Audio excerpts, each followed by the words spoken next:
Le malaise des agriculteurs a marqué la France ces dernières semaines. Colère, blocage, blocus et tout cela, alors que le salon de l'agriculture approche à grands pas. Pour en parler avec nous, nous avons la joie d'avoir avec nous le sociologue Jean Viard. Bonjour Jean Viard.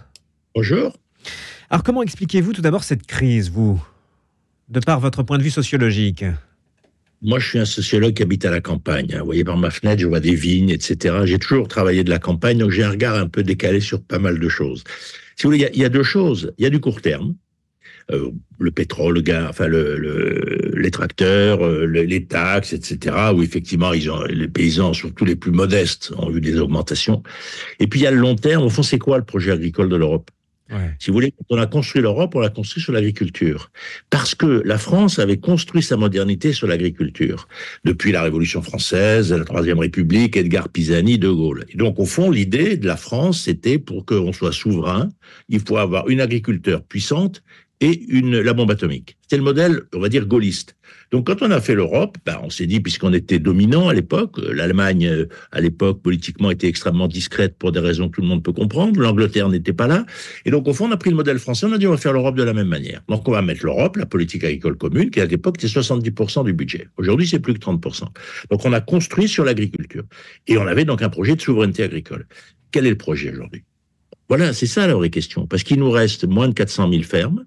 À l'époque, il y en avait presque plus d'1,5 million. Donc, si vous voulez, on est dans une période de réduction. Alors, est-ce que c'est une mauvaise nouvelle? Pas forcément. Il y a de l'agriculture très artisanale, les gens qui font du roquefort, les gens qui font du comté à Besançon, les gens qui font du rosé en Provence, qui marchent bien. Il y a de la grande culture sur le marché mondial, par exemple sur certains types de blé, qui marchent bien aussi. Et puis, il y a ceux, par exemple, qui font de l'élevage.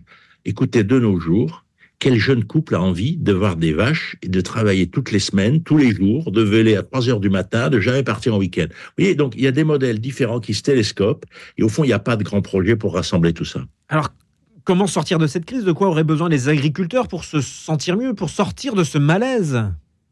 Ils auraient besoin qu'on réveille Edgar Pisani. C'est-à-dire, en gros, ils auraient besoin qu'on remette un grand projet agricole. Vous savez, la France est un pays de pacte. On a fait un pacte en 1789. On partage les terres de l'Église et les terres de l'aristocratie entre tous nos paysans et on modifie le modèle politique.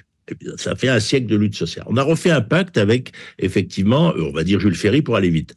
Le pacte, il était différent. C'était, on va se nourrir sur les colonies. Et on va en France avoir beaucoup de paysans, ils seront républicains, chefs de famille, soldats. Disons que c'est comme ça qu'on a gagné la guerre de 14. Ils l'ont fait chaque fois. Est arrivé le gaullisme qui a dit indépendance des colonies, c'est-à-dire qu'on n'avait pas le choix, et effectivement donc indépendance alimentaire. Donc transformation complète du modèle, chimie, industrie, financement des domiciles modernes à la campagne. Il faut jamais oublier qu'il y avait 3 pieds, il y avait la chimie, le tracteur, et j'allais dire le chauffage, la salle de bain, etc. Et donc une mode de vie un peu moderne, notamment pour les jeunes agricultrices. Tout ça c'est fait. Et aujourd'hui, c'est quoi le pacte? Il faut faire un pacte de souveraineté écologique. C'est-à-dire, je crois qu'il faut dire la même chose. C'est quoi la souveraineté écologique? C'est l'idée qu'on ne peut pas importer un animal qui a vécu en Argentine, qui a été drogué, dopé pour être plus gros, et le mettre en concurrence avec un animal élevé chez nous différemment. C'est le fait qu'une cerise de Provence, qui ne peut plus être vendue avec tel produit dessus, mais par contre, dans votre supermarché ou dans votre magasin, vous allez avoir les cerises d'Espagne qui, elles, seront traitées avec ce produit. Je pense que la question de la souveraineté écologique doit devenir le grand projet. Après, il faut rester sur un marché ouvert pour 2 raisons. D'abord parce que l'Europe est une unité, et en plus, nous avons des responsabilités, notamment vis-à-vis de certains pays du Sud, pour les nourrir, parce que par exemple le Maghreb ne produit pas assez, et en blé notamment. Donc il y a ces responsabilités. Et soyons honnêtes aussi, l'arme alimentaire est une arme politique. Le fait d'aider certains pays en matière alimentaire, je dirais, ça se retrouve dans d'autres situations, par exemple le vote à l'ONU. Donc là, l'alimentation est aussi une arme. Il faut avoir tout ça dans la tête. Donc pour vous, au vu de la situation, c'est d'un nouveau pacte agricole dont on aurait besoin, un pacte entre la société et les agriculteurs. Mais tout à fait. Si vous voulez, on parle tout le temps de la question des agriculteurs et c'est très respectable et c'est normal. En plus, il y en a quand même à peu près le tiers qui sont à peine au niveau de la subsistance. Il ne faut pas oublier cette question du revenu. Mais les agriculteurs, ils ont un problème de respect. On est gouverné, excusez-moi, par des costumes cravates très parisiens. On peut les aimer bien, j'ai des amis, tout ça, mais si vous voulez, par rapport au monde agricole, depuis qu'on a coupé les liens entre les élus locaux et les députés, au fond, on n'a plus d'élus qui ont d'abord été conseillers municipaux, maires, qui ont été au bord des fermes, etc. C'est une race qui a quasiment disparu. Il y a 12 agriculteurs à la Chambre. Donc, si vous voulez, c'est un groupe social qui politiquement ne pèse plus. Et donc, il a d'une part ça. De l'autre côté, il a un sentiment d'injustice, puisque je vous parle des cerises espagnoles ou du bœuf d'Argentine. C'est toujours, vous savez, le manque de respect et l'injustice qui crée les révoltes en réalité. Et donc, de ce point de vue-là, cette révolte est comme celle qu'on a déjà connue, les banlieues ou les gilets jaunes. Mais effectivement, la solution, elle est de court terme. Et en plus, si vous voulez, vous vous rendez compte, l'histoire des règles, des normes. On a créé 1 million de postes de fonctionnaires dans ce pays à peu près en 50 ans, et on a perdu 1 million d'emplois. Donc comment, si vous voulez, dans cette évolution-là, on va redonner de la souveraineté aux acteurs, mais ça vaut aussi dans l'industrie. Comment on laisse les gens plus agir et on contrôle derrière, bien entendu. Là, on ne peut pas négocier l'évolution écologique. Mais avec le réchauffement climatique, les agriculteurs n'arrêtent pas de modifier leur technologie. Si vous voulez, ils ne sont pas aussi stables qu'on le croit. Vous prenez mon village, quand j'étais enfant, les vendanges commençaient début octobre. Maintenant, elles commencent fin août. Maintenant, on vendange la nuit de minuit à 6 heures du matin. Donc, si vous voulez, je prends que ces exemples-là pour dire le monde agricole est en pleine transformation. Regardez, la Catalogne, on manque d'eau. Autour de Narbonne, comment on fait? Dans le Nord, on a les pieds dans l'eau. Comment on fait? Vous voyez, donc c'est bouleversé par le climat. Et donc, si vous voulez, il faut pas faire comme s'ils ne voulaient pas bouger. Ils bougent tout le temps pour survivre. Donc, il faut mettre tout ça dans le dossier, mais effectivement, vers une souveraineté écologique, ça, c'est pas négociable. Et après, on se demande qui la paye, si vous voulez, parce que c'est très bien de faire des normes quand on n'est pas agriculteur, mais on pourrait aussi décider qu'on interdit les voitures dans Paris. D'un point de vue de la pollution de nos corps et de la risque de maladie, c'est aussi dangereux qu'il y ait des voitures dans Paris qu'il y ait certains pesticides dans les champs. Donc peut-être qu'on pourrait décider qu'à Paris, tout le monde marche à pied. Mais Jean-Pierre, vous l'avez dit, la France a bâti sa modernité sur l'agriculture. On n'a rien sans elle. Mais on n'a rien, mais prenez l'Angleterre, elle a bâti sa modernité sur l'industrie. Ouais. Et donc, dès 1830, 1850, ils ont fait venir massivement les paysans dans les villes. D'ailleurs, c'est pour ça que tout le monde a des cottages autour des villes. C'est tout à fait charmant, mais je veux dire, ils se nourrissent plus. Regardez le problème qu'ils ont eu pendant la dernière guerre mondiale. Ça a beaucoup frappé De Gaulle, qui était à Londres. Rappelez-vous le problème des bateaux qui venaient d'Amérique, etc., qui étaient coulés par les Allemands, etc., parce que l'Angleterre ne se nourrit plus. Le Japon ne se nourrit pas. Donc, le problème, c'est qu'on a des modèles comme ça, de territoires qui ne se nourrissent pas et qui, du coup, ont été obligés de faire du commerce, parce que sinon, ils auraient été morts de faim. Donc, effectivement, ils échangeaient des biens industriels contre de l'alimentation. Nous, on est sur un autre modèle. On est sur un modèle, effectivement, d'avoir bâti la modernité sur l'agriculture. Pourquoi? À cause de la Révolution française. Et si vous voulez, au moment de la Révolution française, on était en train d'agrandir les exploitations, parce qu'il y avait déjà du progrès technique, etc. Et nous, on a fait l'inverse, on a coupé en petites propriétés. Donc, on avait un modèle, si vous voulez, qui, d'un point de vue technologique, était un peu archaïque, mais d'un point de vue politique, était complètement moderne. Donc, c'est ça, tout le problème français, il est là. Et donc, si vous voulez, après, la République s'est enracinée avec Jules Ferry, effectivement, sur les fermes, mais sur l'idée de dire à l'époque, une ferme nourrissait une famille. Aujourd'hui, elle en nourrit 100. Donc, si vous voulez, en gros, on demande aux agriculteurs, mais ils étaient majoritaires dans la population, d'abord de se nourrir. Et puis, le supplément, en gros, les villes, on les nourrissait sur l'Algérie, on les nourrissait sur, etc. Vous voyez, c'est ces modèles qui ont complètement évolué. Et c'est là où la France est originale, parce que on s'est appuyé sur l'agriculture comme conséquence, j'allais dire, de la Révolution française, alors que les autres, soit ils prenaient la main-d'œuvre agricole pour les usines, soit ils avaient des très grands domaines et ils allaient sur des modèles, pour être modernes, on a tous entendu parler de la ferme des 1000 vaches, c'est-à-dire sur ce modèle industriel de l'agriculture, qui en France, évidemment, est bloqué parce qu'on a construit le modèle de l'agriculture familiale, mais je rappelle quand même qu'il y a plus que 30% des fermes qui sont en réalité d'agriculture familiale. Jean-Pierre, vous parlez beaucoup de ce pacte de 1789, de la Révolution française. Ça a été un moment fondateur pour l'agriculture en France. Mais oui, ça a été un moment fondateur parce qu'au fond, le petit peuple des descendants de serfs, comme on les a appris quand on était à l'école, on savait que le serf était attaché à la glèbe, on a tous plus ou moins appris ça. Alors c'était un peu différent sur les régions, il y avait des régions de petits propriétaires. Enfin, en gros, c'était quand même le modèle. Au fond, il a accédé à la terre et à la propriété de la terre, ce qui était le vieux rêve, je dirais, dans les campagnes. Et donc, du coup, qu'est-ce qui s'est passé? On a fait 2 enfants, de façon à ce qu'effectivement, chaque mariage, c'était la moitié de la ferme, plus la moitié d'une autre ferme, en général à côté. Et puis, effectivement, on refaisait un couple qui refaisait 2 enfants. C'est d'ailleurs pour ça que la France s'est plutôt dépeuplée au 19e et avant la guerre de 40, parce qu'effectivement, on limitait la naissance pour partager la terre de manière équitable, pour refaire une ferme, si vous voulez. Il a fallu l'exode rural après la guerre de 39-40 pour effectivement que la donnée change. Mais il faut bien voir cette idée, c'est-à-dire qu'on a donné la terre aux gens et on a bâti dessus un modèle républicain qui fait aussi une société soldat. Il y a une deuxième chose qu'on a fait, c'est qu'on a mis 500 000 personnes qui ont travaillé à la SNCF. Il y avait 500 000 personnes à la SNCF, y compris les gardes barrières, y compris... Tout ça, c'était des gens de la campagne. Au fond, ce qui faisait vivre la campagne, c'était ces agriculteurs qui, en gros, étaient en autosubsistance, peut-être à peine un peu plus, la SNCF qui était le symbole de la modernité, qui offrait des boulots de garde barrière, d'entretien, etc. À des 500 000, c'était beaucoup. En gros, chaque famille avait plus ou moins quelqu'un à la SNCF à côté.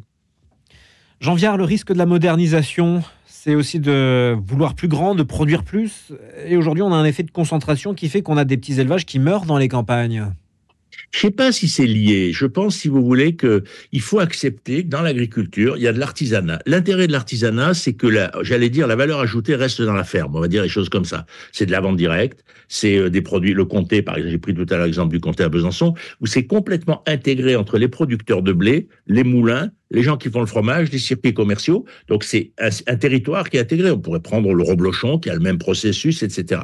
Alors, donc, si vous voulez, c'est pas une opposition entre les gros et les petits. Il faut les deux.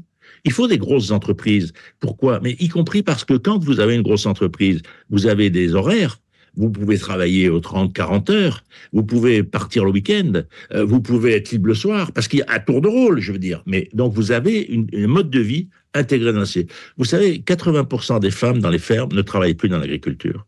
Parce qu'on est dans un moment, et en plus, la plupart du temps, elles ne sont souvent pas mariées, comme la plupart de la société, mais ils ne sont pas décalés, si vous voulez.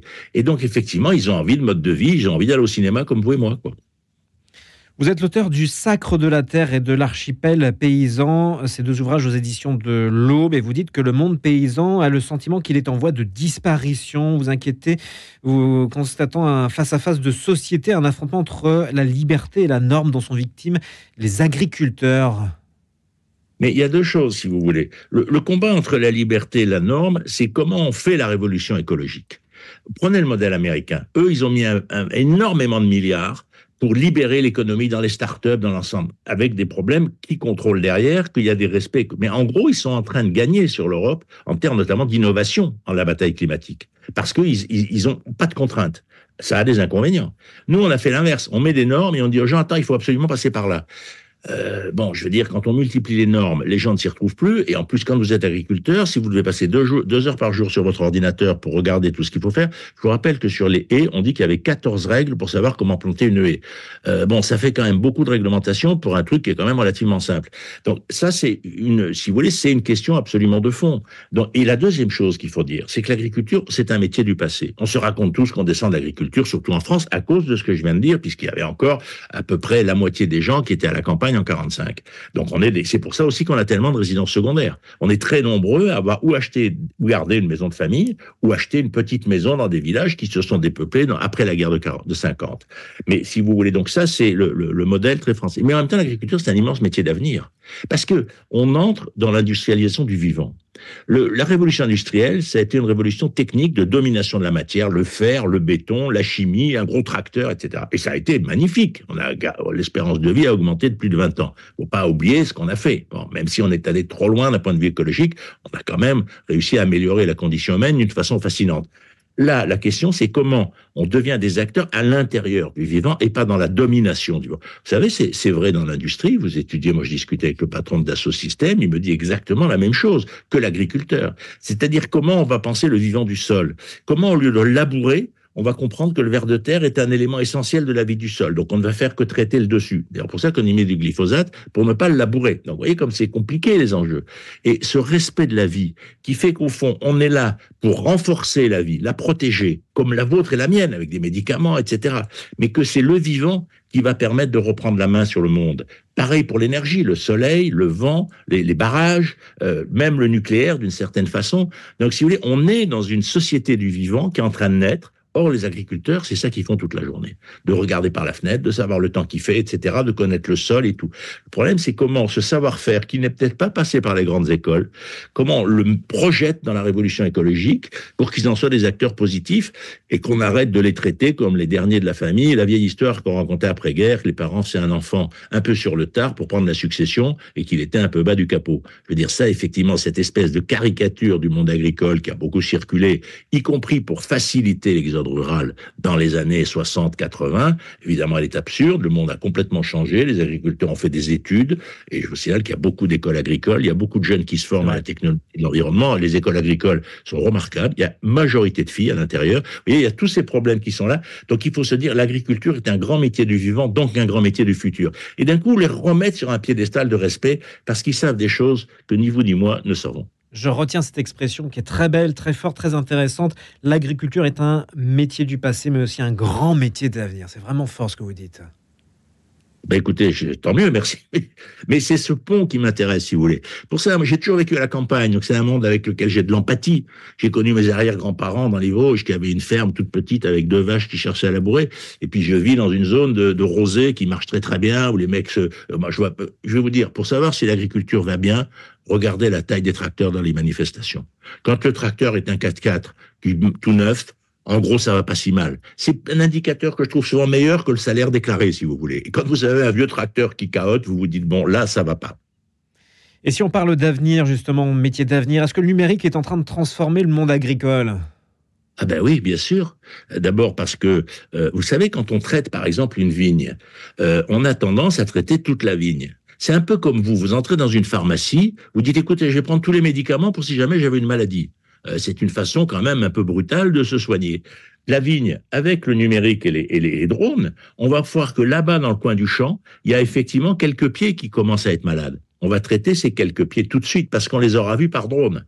Et éventuellement, d'ailleurs, c'est le drone qui va les traiter. On va pas traiter le champ entier. De l'autre côté, vous êtes en train d'avoir des tracteurs électriques. Actuellement, ils sont pas très performants parce qu'ils ne travaillent que 5 heures. Ce qui, pour un paysan, 5 heures de travail par jour, c'est de la plaisanterie. Mais donc, ça sert pas encore vraiment beaucoup. Et surtout, on va avoir des tracteurs sans chauffeur. On parle toujours des voitures sans pilote. C'est beaucoup plus facile d'avoir un tracteur sans pilote. Parce que, par définition, il fait toujours le même champ. D'année en année, un paysan travaille la même terre. J'ai tenu des terres pendant quelques années, tous les ans, exactement au même moment, vous taillez votre vigne, etc. Et tout. Bon. Donc, ça veut dire que le matériel peut mémoriser le travail qu'il a fait. Il peut mémoriser la forme du champ, les talus, etc.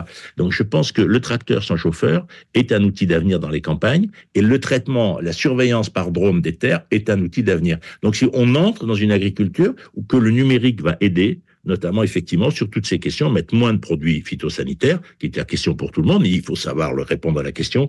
Et de l'autre côté, éventuellement, vous savez, c'est très dur, c'est des moissonneuses-batteuses. On est obligé, ils travaillent 24 heures sur 24, et on est obligé, le pilote travaille 8 heures, mais au bout de 6 heures, il y a quelqu'un qui monte dans le tracteur pour pas qu'il s'endorme. Je veux dire, c'est des métiers très durs. La nuit, chez moi, quand on vendange la nuit de minuit à 6 heures du matin, et qu'à 6 heures, on ferme la coopérative parce que il fait trop chaud et que donc le raisin démarrerait trop vite et donc il y aurait des problèmes, devient aussi un métier de forçat. Excusez-moi, vendanger tout seul la nuit pendant des heures. En plus, c'est quand même dangereux parce que les champs, c'est pas plat partout, surtout dans le vignoble. Donc, vous voyez, il faut avoir ce monde, le comprendre comme ça. Est-ce que ce malaise des agriculteurs est accentué dans une certaine mesure par la cohabitation avec les citadins qui viennent s'installer à la campagne ? Ah ben ça, c'est absolument incontestable. Si vous voulez, on avait écrit un livre avec Bertrand Ravieux que vous avez cité, L'archipel paysan, que j'avais écrit avec Bertrand Ravieux, qui est l'ancien président de l'INRA. Le problème, il est très simple. Les fermes ne tiennent plus tout le territoire. Alors, les agriculteurs ont toujours été minoritaires à la campagne. Faut pas se raconter d'histoire. C'était les ruraux qui étaient les plus nombreux, les artisans, les commerçants, les médecins, les notaires, etc. Mais enfin, ils étaient le groupe culturel dominant. Bon. Les fermes, petit à petit, qu'est-ce qui se passe la plupart du temps? Au moment des successions, il y a un enfant qui veut garder la ferme. La vieille maison, la vieille ferme, on va la vendre à un touriste, à un résident secondaire ou à un urbain.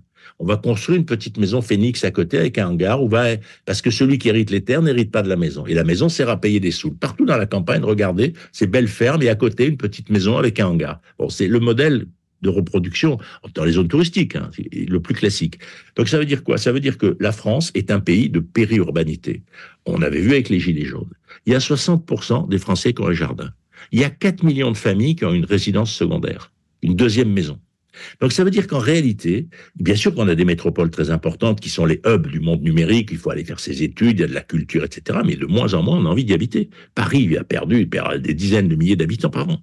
Donc, mais les gens y vont quand même, mais on n'est pas obligé d'y habiter. On préfère habiter à Beauvais, on préfère descendre à Melun, etc., et avoir une maison avec jardin et monter en ville en une demi-heure de train. Donc, on est sur ce modèle de la ville diffusée dans le territoire, et donc ces gens, ils habitent à côté des fermes. Donc, débat sur les odeurs. Il y a 1200 procès en ce moment contre des agriculteurs pour des questions d'odeur, de voisinage, etc. 1200. Parce que les gens viennent s'installer. Et alors, il y a d'ailleurs une loi qui me semble a été votée récemment, qui dit, attendez, si vous vous installez à côté d'une ferme, vous ne pouvez pas demander après qu'on change la ferme. Et il y était la ferme. Donc, effectivement, il y a des vaches. Les vaches, ça pue un peu. Ben oui, si vous voulez pas que ça pue, allez vous installer plus loin. Donc, vous voyez, il y a un vrai débat sur ces questions. Il y a le problème des traitements, la distance des traitements par rapport aux maisons. Parce qu'effectivement, les gens n'ont pas envie qu'on vienne mettre des produits. Quand vous voyez un agriculteur avec un masque qui épand des produits à côté de chez vous, vous avez tendance à trouver qu'il y a un problème. Donc, vous voyez, mais ce qu'on ne dit pas assez, c'est que, d'une part, évidemment, on a besoin de l'agriculture. Après, il y a des problèmes de voisinage. Je pense que c'est des vrais sujets, parce que c'est pas des sujets secondaires. Après, on peut pas construire n'importe où. Et quand on va s'installer, si vous allez installer à côté d'une centrale nucléaire, vous n'allez pas demander qu'on l'arrête parce que c'est dangereux. Je veux dire, vous pouvez toujours faire des manifestations, mais enfin, je veux dire, c'est vous qui êtes venu vous installer à côté. Moi, j'habite à côté de Cadarache, et ben, j'habite à côté de Cadarache. Je veux dire, c'est sûr que ça risque plus d'exploser que si j'étais au milieu de la Beauce. Donc, si vous voulez, à un moment, il faut que le droit soit clair, quoi. Celui qui arrive doit respecter celui qui était là. Mais celui qui était là n'a pas tous les droits non plus. Vous voyez, les agriculteurs considèrent que la campagne, c'est à eux. Et donc, quand ils modifient leur technique, ils n'expliquent pas. Je reprends l'exemple du rosé et du voyage de vendanger la nuit. Dans ma commune, est-ce qu'il y a eu une grande réunion à la salle des fêtes pour nous expliquer pourquoi ils vendangeaient la nuit, en quoi c'était indispensable, qu'ils étaient bien embêtés de nous réveiller, parce que quand ils vendangent, après ils traversent le village avec des bennes, ils réveillent tout le monde. Mais non, il n'y a pas de débat. Ils considèrent qu'ils ont le droit. Parce qu'ils sont les agriculteurs. Vous, en ville, enfin, je veux dire que si effectivement vous vous mettez à faire du bruit à 4 heures du matin, ben, la police va venir vous demander pourquoi vous faites du bruit. Donc, vous voyez, il y a aussi l'idée de la campagne n'appartient plus seulement aux paysans, elle appartient aux habitants. Et dans les habitants, il y a 400 000 fermes qu'il faut protéger. Jean Viard, en quelques secondes, pour conclure, est-ce que le mouvement pourrait prendre l'ampleur de celui des Gilets jaunes? Non, c'est différent parce que ce sont des chefs d'entreprise qui ont du matériel qui vaut très cher. Et s'il y a quelques périphéries, il y a des zones comme l'Occitanie, où d'ailleurs c'était souvent des écolos au début, enfin des bio, hein, au début des manifestations, des petits propriétaires bio. Je ne pense pas ça. Et en plus, si vous voulez, ils ont un tel soutien de l'opinion publique, à plus de 80%. Vous voyez, les conducteurs de train, ils ont 25% de soutien, 60% de refus. Les grèves de ce week-end. Par contre, les paysans, ils ont 80-90% de soutien. Quand vous avez 90% de soutien, vous avez peu de chances que les politiques vous tapent sur la tête. Merci Jean Viard. Je rappelle que vous êtes sociologue et vous êtes notamment l'auteur du Sacre de la Terre et l'archipel paysan, 2 ouvrages aux éditions de l'Aube, et vous étiez l'invité de la rédaction ce matin. Merci d'avoir été avec nous.